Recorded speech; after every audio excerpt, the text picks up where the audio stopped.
જડ ચેતન, લેખક હરકિશન મહેતા. ચેપ્ટર 28. દરવાજો લોક કરીને ડિસોઝા ઓપરેશન ટેબલ પાસે પાછી ફરી એટલી વારમાં તો ડોક્ટર ગોર્કી ઓપરેશનનો પોશાક યાને હાથ મોજા પહેરી લઈને હાથમાં પકડેલી કાતરથી તુલસીના માથાના વાળની લટ કાપવાના કામે લાગી ચૂક્યા હતા. માથાના તાળવા પાસેના ભાગમાં 2 ઇંચના ઘેરાવામાં કાતર ફેરવી નાખીને રશિયન ડોક્ટરે ડિસોઝાને ઇશારત કરી, હવે તું અહીં અસ્ત્રો ફેરવી નાખ. અગાઉ અનેક દર્દીઓ પર રેઝર ફેરવી ચૂકેલી ડિસોઝા અસ્ત્રો લઈને તુલસીના માથા પર ઝૂકી ત્યારે તેના હાથ કંપવા લાગ્યા. શરૂમાં એને તુલસીના વાળની ઈર્ષા જાગતી હતી ત્યારે તેને કહેતી, ગોસ્વામી, અમારી જેમ તું બોબકટ વાળ રાખ તો વધારે સુંદર લાગશે. ત્યારે તુલસી જવાબ આપતી, છું એના કરતા વધારે સુંદર શું કામ લાગવું જોઈએ? માથાના વાળ કપાવું તો અપશુકન થાય. ક્વિક! 2 ઇંચના વર્તુળમાં સાવચેતીપૂર્વક રેઝર ફેરવતી ડિસોઝાને ડોક્ટર ગોર્કીએ ચપટી વગાડી ઉતાવળ કરવા કહ્યું ત્યારે એનો હાથ ધ્રુજી જતા તુલસીના માથામાં લોહીનો ટશિયો ફૂટી નીકળ્યો. ગભરાવા જેવું કાંઈ ન હોવા છતાં ડિસોઝાના મોંમાંથી આછો હાયકારો નીકળી ગયો. ઝટપટ લોહી લૂછી નાખવા માટે દવાવાળું રૂનું પૂમડું લઈને એ લગાવવા જતી હતી ત્યાં ડોક્ટર ગોર્કીએ ઝાપટ મારીને એનું કાંડું પકડી લીધું. એ અણધાર્યા આક્રમણથી ડઘાઈ ગયેલી ડિસોઝાએ ડોક ફેરવીને ઊંચું જોયું તો ગોર્કી સાહેબ માથું ધૂણાવીને કહી રહ્યા હતા, નો, નોટ ધેટ. ડિસોઝાનો હાથ છોડી દઈ રશિયન ડોક્ટરે પોતાની બેગમાંથી એક શીશી કાઢીને તેમાંથી તુલસીના માથાના જખમ પર પ્રવાહી સ્પ્રે કર્યું. બીજી ક્ષણે લોહી વહેતું બંધ થઈ ગયું એટલે પોતાની કરામત પર પોરસાતા હોય તેમ ગોર્કી સાહેબ ડિસોઝા સામે મરક્યા. હવે તું બંને પંજા વચ્ચે એનું મોં માથું પકડી રાખ, કહી રશિયન ઉચ્ચારવાળું પોતાનું ઇંગ્લિશ કદાચ બરાબર ન સમજાયું હોય એવી ધારણાથી તેને જાતે તુલસીના માથાના બંને ભાગ પર ભરાવદાર હાથના પંજા દબાવીને ડિસોઝાને કરી દેખાડ્યું, બહુ ભીસ આપવાની જરૂર નથી, પોચા હાથે પકડી રાખજે. કહ્યા પ્રમાણે ડિસોઝાએ હળવા હાથે તુલસીનું માથું પકડ્યું. એટલી વારમાં ડોક્ટર ગોર્કી ઇલેક્ટ્રિક ડ્રીલ સાથે ઓપરેશન માટે તૈયાર થઈ ગયા. સુથાર ચોકથી નિશાની કરેલા ગોળાકાર પર શારડી ફેરવે એટલી સ્વસ્થતાથી ડોક્ટર ગોર્કીની ડ્રીલ તુલસીના માથા પર ફરવા લાગી. ખોપરી પર શારડીને ફરતી જોઈ શકતી ન હોય તેમ ડિસોઝાથી આંખો મીચાઈ ગઈ. અગાઉ અનેક ઓપરેશનમાં દર્દીના પેટમાંથી થડકા વગર આંતરડાના ગૂંચડા બહાર કાઢનારી નર્સે પહેલીવાર કંપારી અનુભવી ત્યારે એને સમજાયું કે સર્જનો પોતાના સ્વજનોના ઓપરેશન બીજા પાસે શું કામ કરાવતા હોય છે. પોતાના માણસ પર વાટકાપ કરવામાં ગમે તેવા પીટ ડોક્ટરનોએ હાથ ધ્રુજી જતો હશે. તુલસી હવે ડિસોઝાને પોતાનો માણસ લાગવા માંડી હતી. તરબૂચમાંથી કોઈ નાની ડગડી કાઢે કે લીલા નારિયેળનું ટોપકું છોલી નાખે તેમ ડોક્ટર ગોર્કીએ તુલસીની ખોપરીમાંથી 2 ઇંચની ગોળ કાટલી ચીપિયા ચાકુથી ઉચકીને તૈયાર રાખેલી દ્રાવણની બાટલીમાં જબોડી દીધી. સિસ્ટર ડિસોઝા જાણતી હતી કે ઓપરેશન પૂરું થયા પછી ફરી એ જ કાટલી માથા પર ફિટ કરે ત્યાં સુધી એને સજીવ રાખવા માટે ખોપરીમાંથી કાઢી નાખેલો ભાગ સોલ્યુશનમાં બોળી રાખવો પડે. પરંતુ હવે પછી ડોક્ટર શું કરશે એ જ ખરું જોવાનું હતું. આજ સુધી માથાની સર્જરીમાં પોતે ક્યારેય સામેલ થઈ ન હતી અને તેમાંય જે કેસને કોઈ હાથ ન લગાડે એવી વિકટ બ્રેન સર્જરીમાં એ અજાણ્યો મહાનુભાવ કોણ જાણે શુંનું શું કરી નાખશે એ નિહાળવાની તાલાવેલી સાથે છાનો ભય પણ તેના મનમાં વીંટળાઈ વળ્યો હતો. હવે પછી જે કાંઈ થવાનું છે એના પર તુલસીનું ભાગ્ય તોળાય છે. ચિંતને તેને એટલી તો જાણ કરી જ હતી કે આ ડોક્ટર વચગાળાના પરિણામમાં માનતા નથી. આ પાર કે પેલે પારની ચેતવણી સાથે જ એ કેસ હાથમાં લેવાના છે. 1/2 ફૂટ લાંબી અને 1.5 ઇંચના વ્યાસની કાચની નળીમાં પ્રવાહી ભરી તેની સાથે 6 ઇંચ લાંબી સોય ફિટ કરીને ડોક્ટર ગોર્કીએ ઇન્જેક્શનનો પંપ દબાવ્યો. સોયની અણીમાંથી થોડું પ્રવાહી ફુવારાની જેમ બહાર ઉછળ્યું ત્યારે એ રશિયન સર્જનની આંખોમાં ડિસોઝાને કોઈ ગજબનો ઝબકારો થતો દેખાયો. સિરિંજમાં ભરેલા પીળા રંગના એ પ્રવાહીને બત્તીના પ્રકાશમાં નિહાળી રહેલા ડોક્ટર ગોર્કીનું ગર્વથી ઝળહળતું મુખ જાણે કહી રહ્યું હતું, આ છે મારી સંજીવની. જડ થઈ ગયેલા માનવ મગજને ચેતનવંતું કરવાની આ છે મારી જડીબુટ્ટી. કમ ઓન, જાણે પોતાની જાતને કહેતા હોય તેમ ડોક્ટર ગોર્કીએ ઇન્જેક્શન સાથે તુલસીના માથા પર ઝુકાવ્યું. ખોપરી હેઠળના મગજ ફરતે વીંટળાયેલા પડની આરપાર સોય ભોગતી વખતે એમના જાડા હોઠ ભીડાયા. કોઈ ચિત્રકાર કેનવાસ પર રેખા આંકતો હોય એટલી તન્મયતાથી ઇન્જેક્શનની સોયને ધીમે ધીમે અંદર સરકાવી 6 ઇંચની સોયનો અડધો ભાગ મગજની ભીતરમાં ઉતાર્યા પછી ડોક્ટરનો હાથ અટકી ગયો. ત્યારે પોતાના હાથમાં કોઈએ ટાંચણી ભોંકી હોય તેવો આંચકો સર્જને અનુભવ્યો. ઓપરેશન ટેબલની બીજી બાજુ તુલસીના માથાને હાથનો ટેકો આપીને સ્ટૂલ પર બેઠેલી ડિસોઝાએ જોયું તો સર્જનના કપાળે પરસેવાના બિંદુ બાજવા લાગ્યા હતા. કટોકટીની એ ઘડીમાં પરસેવો લૂછવાની ખલેલીથી રશિયન ડોક્ટરના છંછેડાઈ જવાનો જોખમ વહોરી લઈને એ પણ ડિસોઝાએ એમના કપાળે રૂનો પોલ ફેરવ્યો ત્યારે ડોક્ટરની આંખોમાં મરક મરક હસવાનો ભેદ દેખાયો. મોં આડે બાંધેલા કપડા પાછળના એમના હોઠ ફફડ્યા. Thanks sister. અટપટી ભૂલભુલામણી વચ્ચેની આંખે પાટા બાંધીને ત્રીજા નેત્રના બળે માણસ રસ્તો શોધી કાઢે તેમ અટપટા મગજમાં આગળ વધતી અટકી ગયેલી સોયને ધારેલા ભાગ સુધી પહોંચાડવા રસ્તો ડોક્ટર ગોરકીએ આંખો મીચીને શોધી કાઢ્યો અને 6 ઇંચની સોય સરકતી અટકી ગઈ એટલે શ્વાસ થંભાવીને ધીમે ધીમે જમણા હાથના અંગૂઠાથી ઇન્જેક્શનનો પંપ દબાવી સિરિંજનું અડધું પ્રવાહી સોય દ્વારા અંદર તારી દીધું. Thanks God. તુલસીના મગજમાં ભોંકાયેલી સોય સાચવીને બહાર કાઢતાની સાથે એના મોંમાંથી ઈશ્વરનો આભાર માનવાનો ઉદ્ગાર નીકળતો સાંભળ્યો ત્યારે ડિસોઝા ચોંકીને રશિયન ડોક્ટર સામે જોવા લાગી. તને આંચકો લાગ્યો ને? મોઢા આડેનું કપડું હટાવી ચહેરા પરનો પરસેવો લૂછતા ડોક્ટર ગોરકીએ સંભળાવ્યું. ઈશ્વરમાં નહીં માનવાનો ગમે એટલો ડોર કરીએ પણ આવી ઘડીએ આપોઆપ એકરાર થઈ જાય છે સિસ્ટર. પછી ડિસોઝાની ડોકમાં લટકાવેલા ક્રોસને મોજાવાળા જમણા હાથની આંગળી અને અંગૂઠામાં લઈ બંને આંખ પર અડાડી હોઠેથી ચૂમી લેતા કહ્યું, God bless me and my patient. બીજી જ પડે અધૂરું કાર્ય આગળ ધપાવવા ડોક્ટર ગોરકીએ ઇન્જેક્શન હાથમાં લીધું અને તુલસીના મગજના બીજા ભાગમાં સંજીવની પ્રવાહી પહોંચાડવા માટે તેના માથા પર ઝૂક્યા.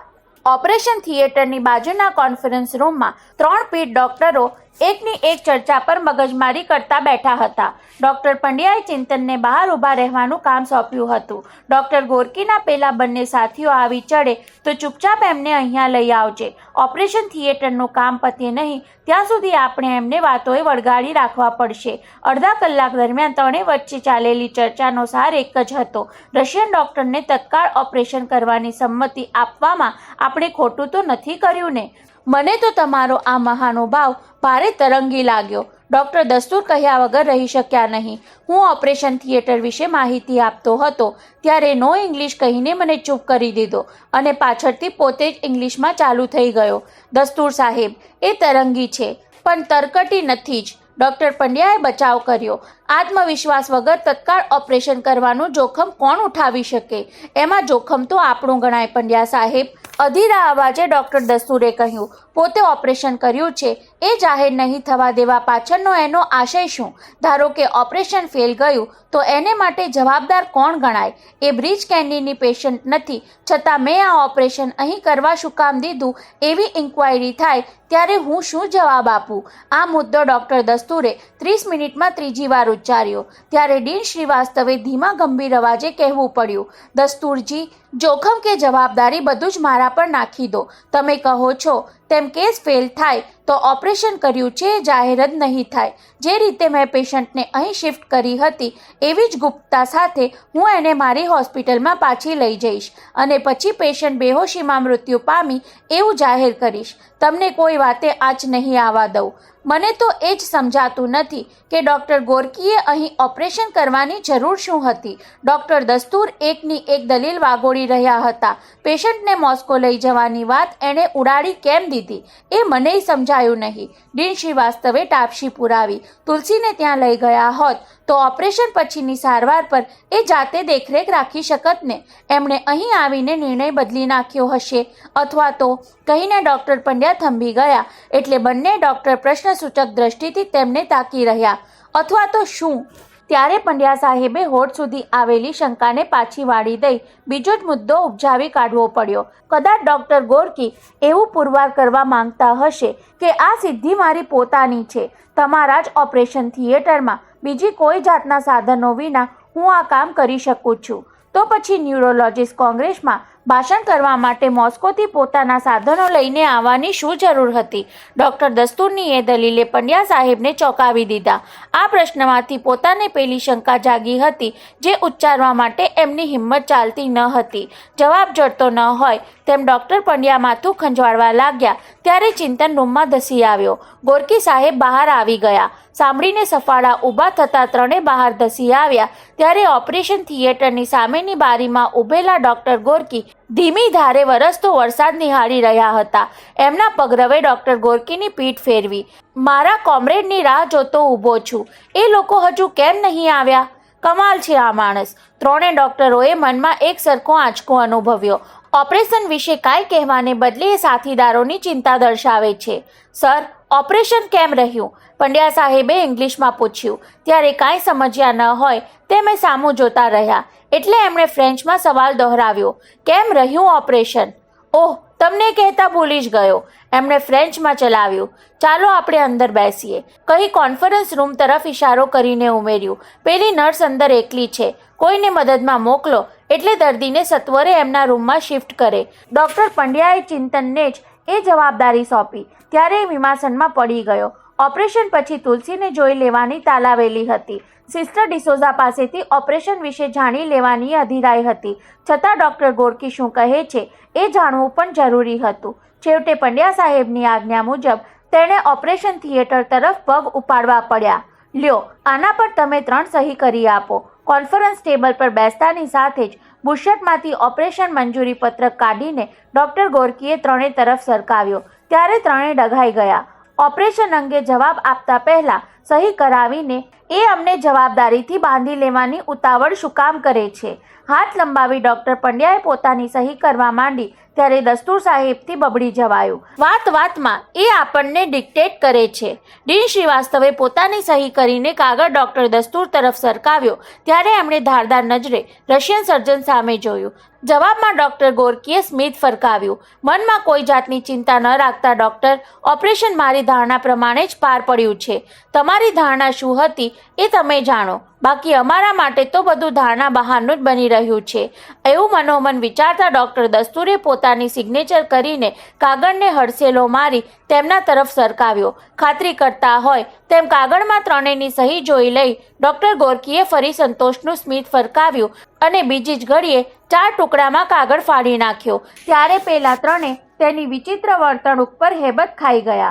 સોરી, તમારા ઓટોગ્રાફ ફાડી નાખવા બદલ દિલગીર છું. કાગળના ટુકડા પેન્ટના ખિસ્સામાં ખોસતાએ તરંગી ડોક્ટરે કહ્યું. તમને મારામાં વિશ્વાસ છે એની મારે ખાતરી કરવી હતી અને વિશ્વાસ જેવો ઓટોગ્રાફ બીજો કોઈ નથી. ઘડી પહેલા ડોક્ટર મટી જઈને વકીલની જેમ સહી ઉઘરાવનારને ઘડીવારમાં ફિલસૂફ બની જતો જોઈને સામે બેઠેલા ત્રણેયને લાગ્યું કે આ બહુરૂપી માણસને આપણે ક્યારેય પૂરેપૂરો પામી શકવાના નથી. ડીન શ્રીવાસ્તવને એટલી ધરપત હતી કે મુકુંદની સહીવાળી સ્ટેટમેન્ટની ઝેરોક્સ કોપી હોસ્પિટલની ફાઇલમાં સાચવી રાખી હતી. હવે સાંભળો, ધાર્યા કરતાં મને ઓપરેશનમાં 5 મિનિટ વધારે વાર લાગી. છેવટે મૂળ વાત પર આવેલા ડોક્ટર ગોરકીને ત્રણે ધ્યાનથી સાંભળવા લાગ્યા. વાર લાગવાનું કારણ અહીંની ગરમી. પરસેવો આંખની ભ્રમર પરથી નીતરવા લાગે ત્યારે કામમાં વિક્ષેપ પડે છે. છતાં પણ કહેવું પડે કે તમારી નર્સ બહુ સમજદાર નીકળી. ડોક્ટર પંડ્યા, મેં તમને અગાઉ પત્રમાં લખ્યું હતું તેમ પેશન્ટને ભાનમાં આવતા 36 થી 72 કલાક લાગશે. ત્યાં સુધી તેના માથાનો ખાસ ખ્યાલ રાખવો પડશે. ટાંકા તો આપોઆપ સુકાઈ જશે, પણ જખમ રૂઝાયા પહેલા માથું ક્યાં અફડાય નહીં તેની તાકીદ રાખજો. કોઈ કેસમાં દર્દી શુદ્ધિમાં આવે ત્યારે ઝાટકા સાથે બેઠા થવાનું જોશ ઉભરાતું હોય છે. એવો કોઈ ઝાટકો લાગવો નહીં જોઈએ. એ બાબતમાં કાળજી રાખીશું, કહી ડોક્ટર પંડ્યાએ પૂછ્યું. દર્દી ભાનમાં આવી ગયા પછીની ટ્રીટમેન્ટ? શારીરિક ટ્રીટમેન્ટ તો પોસ્ટ ઓપરેશનના બીજા કેસ જેવી જ રહેશે, પણ માનસિક ટ્રીટમેન્ટમાં બહુ લક્ષ્ય આપવું પડશે. દાખલા તરીકે, પહેલી જ નજરે છોકરીને ભાન થવા ન દેવું કે આટલા લાંબા ગાળા સુધી પોતે બેભાન રહી હતી. વીતેલા સમયનું ધીમે ધીમે જ્ઞાન થાય અને એ સમયગાળામાં બનેલી આઘાતજનક ઘટનાની જાણ પણ મગજ બરદાસ્ત કરી શકે એવી પ્રતિક્રિયાથી થવી જોઈએ. કદાચ યાદદાસ્તની સમસ્યા, એ સમસ્યા બહુ મૂંઝાવનારી નીવડે છે. ડોક્ટર ગોરકી કહી રહ્યા હતા એ જ વખતે રૂમમાં દાખલ થનાર કોઈના પગરવ સાંભળીને એમણે પાછળ ડોક ફેરવી. પછી ચિંતનને જોઈ ધરપત અનુભવી કે પોતાના સાથીદાર હજુ પાછા ફર્યા નથી. પેશન્ટની યાદદાસ્ત સાવ ભૂસાઈ ગઈ હોય તો એને પાછી લાવવા બહુ સમય લાગે. હવે ડૉક્ટર ગોરકી ઉતાવળે સમજાવવા લાગ્યા. ક્યારેક અમુક સમય પૂરતો સ્મૃતિભ્રમ હોય તો કામ સરળ બની જાય છે. પોતાની સારવાર કરનારા સૌને ઓળખી લે એ સૌથી સારી નિશાની ગણાય. સારવાર કરનાર પોતાના જ માણસ છે એવો વિશ્વાસ બહુ સહાયરૂપ નીવડે છે. બરાબર છે. ડૉક્ટર પંડ્યાએ હોંકારો ભણ્યો ત્યાં રશિયન ન્યુરોલોજિસ્ટે ટકોર કરી. બરાબર નથી ડૉક્ટર, તમે એક અતિ મહત્વની વાત પૂછવાનું વિસરી ગયા. મેડિકલ કોલેજના કોઈ વિદ્વાન પ્રોફેસર વિદ્યાર્થીને સમજાવતા હોય એ ઢબે ડૉક્ટર ગોરકી બોલી ગયા. છોકરી ભાનમાં આવશે ત્યારે જે ઘટના તેની બેહોશીનું કારણ બની હતી એની યાદ બહુ ખતરનાક નીવડી શકે. બળાત્કાર કે બળાત્કારના પ્રયાસનો ભોગ બનેલી સભાન વ્યક્તિ સુદ્ધા એના ટ્રોમાનો શિકાર બની જતી હોય છે. લગ્ન જીવન માટે એ સૌથી મોટું વિઘ્ન બની રહે છે. સાંભળીને ચિંતનનું ભીતર થથરી ઉઠ્યું અને ડૉક્ટર ગોરકી પણ ખુરશીમાંથી ઊભા થઈ ગયા. મને લાગે છે કે આપણે આ ચર્ચા અહીં જ અટકાવવી જોઈએ. કઈ ખિસ્સામાંથી કાગળની એક ચબરકી કાઢીને ડૉક્ટર પંડ્યાના હાથમાં પકડાવી દીધી. આમાં મેં દિલ્હીનો મારો નંબર લખ્યો છે. 72 કલાક પહેલાં પરિણામ આવી જાય તો જ મારો સંપર્ક સાધજો. ફોન પર હું ન મળું તો માત્ર તમારું નામ આપજો એટલે હું સમજી જઈશ કે મારું કામ પાર પડી ગયું છે. પછી હું તમને સામેથી ફોન કરીને રિપોર્ટ મેળવી લઈશ અને ટ્રીટમેન્ટ માટે ગાઈડલાઈન આપી દઈશ. ટેલિફોન નંબરની ચબરકી ખિસ્સામાં સરકાવી દઈ ડૉક્ટર પંડ્યાએ કાંડા ઘડિયાળમાં જોયું. ડૉક્ટર, અત્યારે 26 તારીખની સાંજ 8:15 વાગ્યા છે. 29 જૂનની રાત્રે 8 વાગે ઓપરેશનના 72 કલાકની મુદ્દત સમાપ્ત થશે અને હું એ જ તારીખે મિડનાઇટની ફ્લાઇટમાં ભારત છોડી જવાનો છું. કહેતા કહેતા એમનો ચહેરો અચાનક તંગ બની ગયો. મારા કોમરેડ આવી રહ્યા હોવાના મને ભણકારા સંભળાય છે. મેં કહ્યું તેમ તમારે બધું સિક્રેટ રાખવાનું છે. જતાં જતાં હું તમને કહું એ ચૂપચાપ સાંભળી લઈને હા એ હા ભાણતા રહેજો. હજુ તો ડૉક્ટર ગોરકી વાક્ય પૂરું કરે છે ત્યાં જ વજનદાર બૂટના અવાજ કોન્ફરન્સ રૂમની નજીક આવતા સંભળાયા. ભણકારા સાંભળવાની એમની અગમચેતી પર ચારે જણા આભા બની ગયા. આ માણસ કોઈ ગૂઢ શક્તિ પણ ધરાવે છે. પંજાબી દુભાષિયા જોડે બંને સાથીદાર રૂમમાં દાખલ થયા કે તુરત જ ડૉક્ટર ગોરકીએ કાંઈ જ બોલ્યા વગર પોતાની કાંડા ઘડિયાળ જોઈને સંકેતમાં સમજાવ્યું. અડધા પોણા કલાકને બદલે તમે 1 કલાકને 25 મિનિટે પાછા આવ્યા. Sorry sir, sorry doctor.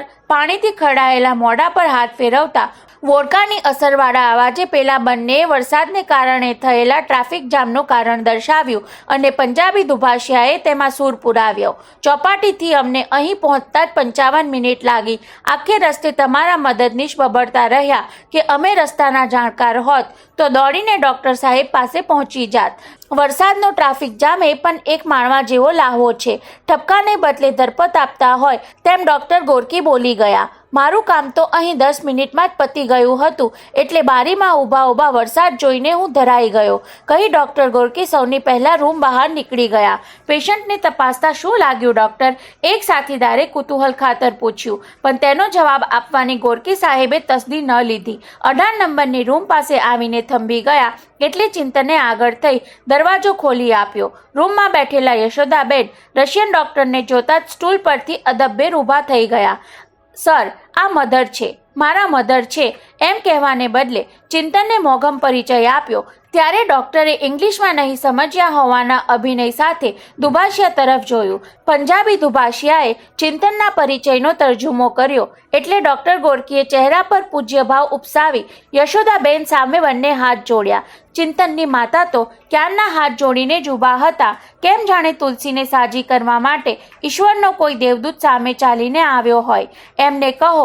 દુભાષિયા તરફ જોઈ લઈ ફરી યશોદાબેન પર નજર માંડતા ડૉક્ટર ગોરકી બોલી ગયા. તમારી પુત્રીનો કેસ હું હાથમાં લઈશ. તમે એને મોસ્કો મોકલી શકશો? યશોદાબેને ઝડપથી 2-3 વાર હકારમાં ડોકું હલાવ્યું એટલે ચિંતને સૂર પુરાવ્યો. મધર જિંદગીભર તમારો ઉપકાર નહીં ભૂલે સર. તો હવે બધું નક્કી જ માનજો. તુલસી તરફ આગળ વધતા ડોક્ટર ગોરકી બોલી ગયા, તમારા ડોક્ટર સાથે મેં બધી ચર્ચા કરી લીધી છે. મોસ્કો પહોંચીને હું પેશન્ટને ત્યાં બોલાવી લઈશ. ત્યાં પાછળથી એક કોમરેડનો અવાજ એમના કાને પડ્યો. આ કેસ ભારત સોવિયેત સંબંધમાં એક વધુ ગાંઠ જેવો સાબિત થશે. જાણે એ સાંભળ્યું ન હોય તેમ તુલસીના કપાળ પર ઝૂકી ડોક્ટર ગોરકીએ પોતાના ભરાવદાર હોઠથી એક આછું ચુંબન ચોડી દીધું. Good luck and good bye my girl. એમના એ શબ્દો તો કોઈના કાન સુધી પહોંચ્યા નહીં, પણ ફરી ટટ્ટાર થયા ત્યારે ડોક્ટર ગોરકીના મુખ પર વિલસતું વાત્સલ્ય સૌની નજરે ચડ્યા વગર રહ્યું નહીં.